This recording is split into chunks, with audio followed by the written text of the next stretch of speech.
enough of the concerns and negativity. Let's give praise to Jason Verrett.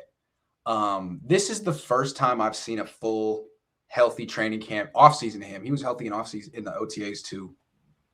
He is the best cornerback I've ever seen on this team by far. When he gets beat, he's right there.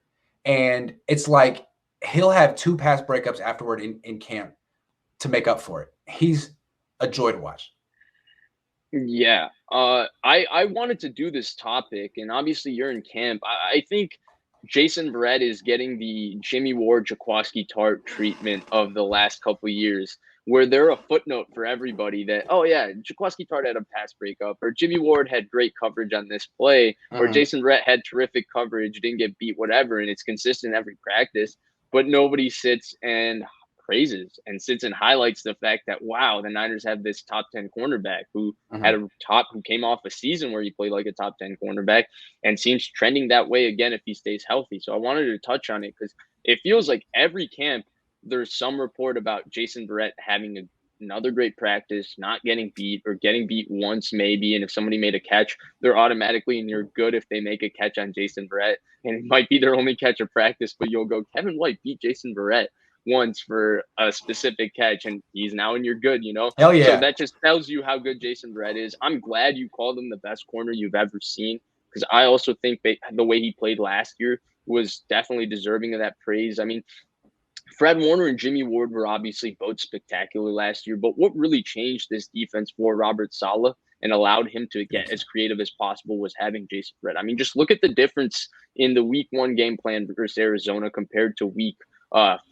16 versus Arizona. 16. He was, look at how physical they were with DeAndre Hopkins. And you're not scared to press DeAndre Hopkins when you know you have a corner that can stick with him, and that's who Jason Verrett is. Right. So, yeah. Remember how far off Emmanuel Mosley played from Hopkins week 1? Yeah. They don't do that with Verrett. They gave him free access on outs. Yeah, they gave it to him. And, and so he's an absolute beast. Jason Verrett absolutely is. And I'm really excited to see what he does this season, because I think he can be maybe an all-pro if all things go right. Yeah, I think so too. And so far, no setbacks. He had 1 day off. He's good. Sebastian says, how does he's had no maintenance days? None. Sebastian says, how does this team change if Jason never broke out? Yeah, they have a lot of issues if he never broke out, with Richard Sherman getting hurt week 1. Akello was basically out. Akello, Emmanuel Mosley had a bad concussion last year. True. Yeah. Cornerback depth is scary. They need to address it. Well, they tried with rookies in the mid rounds, but I don't know. I still think that they're basically their number 3 corner on the outside is Dante. Well, their first corner off the bench at every position is Dante Johnson. Yeah.